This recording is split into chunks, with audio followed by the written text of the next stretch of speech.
السلام عليكم ورحمة الله تعالى وبركاته. سو دوادا عاو حربانا إذن تسا إن شاء الله أما إذن لشار قرأيو فيديو كدوان فيديو دي هوران إذن لشار قرأينشر إن شاء الله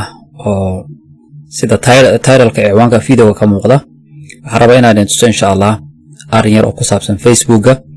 oo laga yaabo dad badan inaan ogeyn ama aan ku xisaabtamin community-ga Soomaaliyeed dadka dhalinyarada imka soo kacay dadka waan dhamaan xoran karaa 90% waan isticmaalnaa Facebook runtii waa platform aan aad u isticmaalno marka waxaan rabaa in aan tuso muhiimadda uu leeyahay iyo in uu ka xeel dheer yahay inta aad nooshahay oo kaliya Facebook waxa laga yaabaa oo idan ogeyn baa laga yaabaa marka aad dhimato ama gurigaaga runta aad tagtay Ilaahay ku oofsado in still account-kaaga uu furan yahay oo laga yaabaa dad khaldan ay gacanta uu galo oo adan ifka korkiisaba ku nooleen in dambi ku socdo oo account-kaaga laga soo boos kareynay sawirka qaawan video xun marka waxaan rabaa insha Allah arrinkaas inaad la socoto ogaato iyo inaad sii go'aansato inta aad nooshahay Facebook account-kaaga wixii ku dhici doona ama cidii manage garan lahayd in la delete garan lahay in kale iyo qof ehelkaaga kamid uu maamuli lahaa oo manage garan lahaa oo qaab dhaxaleed oo kale xitaa ubadkaaga hadii aad siin karto aad u fasixi karto marka aad adigu Ilaahay ku oofsada ka bacdi si ay xusuustaadii iyo qaabka dhaqankaagu ahaa Facebooka waxyaabo aad la garayso sawirada aad soo boos garayso kind of waxa kamid ah dhaqankaaga iyo qaabkaad u fikirto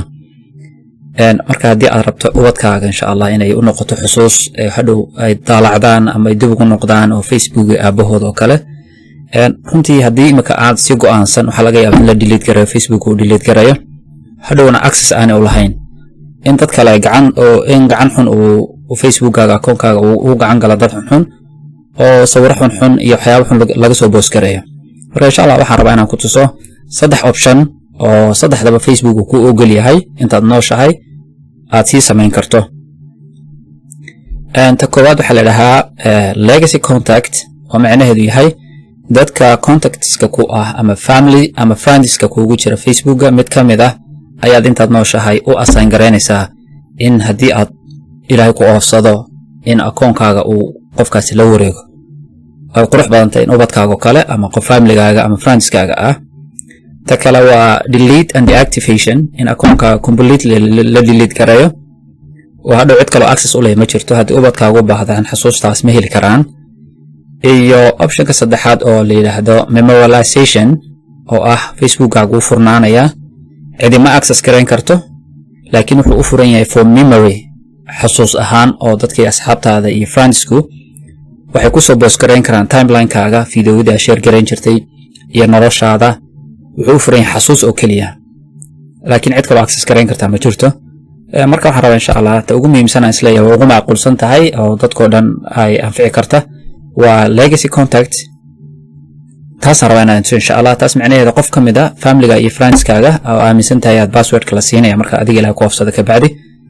qofkaas insha Allah marka isticmaalaya ama hadii sawiradii xusuustaadii uu save gareysanayo ama hadii xusuus aan u haysanayo qofkaas kaliya access u leh marka insha Allah aan tagna Facebook kaygan tagay insha Allah idin tusaya marka waxa sameynaysaa Facebook-gaaga markaad furto oo page-ka ugu horeeyaba aad joogto waxaad tagaysaa the top right corner-ka drop down menu-gaas aad ku dhufanaysaa halka markaad kali gareyso sub menu-ga ku soo baxaya waxaad tagaysaa setting meesha ku qoran tahay setting-ka kali garaa setting-ka markaad kali gareyso halkan ku keenay page-kan oo ah general account setting ka bacdi hoos u deg waxaad tagaysaa manage account ku dhufo manage account markaad tagto waxaan uga baahanahay waa labada option ugu hooseeya I think tii saddexaad idin sheegaya in ay ka saareen baan u maleynayaa laakiin muhiim ma aha ta ugu horeysa waxa weeye your legacy contact or a legacy contact is someone you choose to manage your account after you pass away. They will be able to do things like pin a post on your timeline, respond to new friends' requests, and update your profile picture.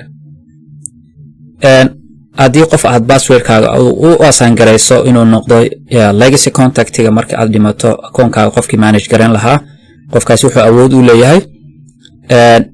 in uu timelinekaaga wax kusoo boos gareeyo friends ama dad aan ogeyn inaad adduunyadaba ku nooleen hadday friend request kuu soo diraan qofkaasi wuu ka jawaabi karaa codsigooda ta kalena waxaa leedahaa account deactivate your account-kaaga inaad completely la delete garayo oo deactivation lagu sameeyo oo laga saaro liiska ma xuma laakiin downside-ka aad leedahay waxaa weeye haddii qof ehelkaaga iyo familygaaga ama ubadkaaga ay u baahdaan xasuustaada iyo bicturada iyo sawiradaada facebooka inay helaan ma heli karaan marka ta ugu macquulsan aan rabo inaad idin tusaa waxaa weeye your legacy contactiga waxaad tegaysaa waxaad ku qoraysaa halkay ku qorantay choose a friend asxaabtaada kuugu jirta contactska ku ah family and friendska kuugu jira facebook qof ka mid ah oo wuxuu noqon karaa familygaaga ubadkaaga qof aad ku aamini karto ayaad ciwaankiisa ku qoraysaa ama magaciisa haddaad taqaano qof ka mid aad gelinaysa wuxuu doona ha noqdo kaba soo qaad isla magacayguna iminka qof anigu waan dooran karaa ma jiro laakiin for example qofun dooro ka mid ah dadka aad rabto inaad inaan saaxiibnaaga ugu soo horeeyaba bal isagaba dooro magaciisa markaad ku qorto waxaad tegaysaa ad halkay ad ku qoran tahay marka qofkaas message ahaan buu ugu tegayaa qofkaas inuu kuu doortay his legacy contact oo markuu ilaahay oofsado in akoonkiisa aad manage garayn karto also qofkaas u sheeg in legacy contactska aad ku jirto ama aad tahay oo haddii uu ilaahay oofsado aad akoonkiisa u manage garayn doonto hadal naxariis leh oon cabsi iyo qofka naxdin gelina ha qorin haddaad tidhaaho masalan qorto wari haddii aan dhinto oo kale akoonkayga adaa manage garayn kara qofku waa inuu baqdina cabsi inay gasha laga yaabo israa qofkan malaaba wuxuu isku ogyahay malaaba dhawaan buu geriyan doonaa si naxariis leh ugu qor messenger u qor oo waxaad leedahay qofkaas ama si private ah ugu sheeg legacy contactga tahay markaasaa ula soco insha allah marka videoga ujeedadan kale intaas un baheed oo video kooban haddii la yidhaahdo laakiin waxaan rajaynayaa inaan dad badani ogeyn halala socdo facebook wuxuu geli karaa dhaxal ubadkaaga dhaxal ahaan u sii kasii dardaaran ciddii facebookkaaga akoonkaaga manage garan lahayd sii assign gare insha allah videogu intaas oo yahay productskaas aad aragtaan waa iyaguna waa diyaar waa waxyaabana laga soo codsaday insha allah fanaanadan oo kale qof ayaa soo dalbaday oo yidhi design noogu soo qora maantana waa jimci buniga u sameysa lool qoraal ahaan bay naga soo dalbadeen laakiin designkan oo qoraalkii ka xeel dheer oo kaskii qurux badan ayaanu sameynay insha allah marka haddii aad u baahan tahay waad dalban kartaa website-ku waa somastylish.com insha allah weddingkaas insha allah wixii comment aydan fahmin ila insha allah ila soo socodsiiya videogana hala share gareeyo insha allah wasalaamu allahi waraxmatullahi tacaala wabarakaatuh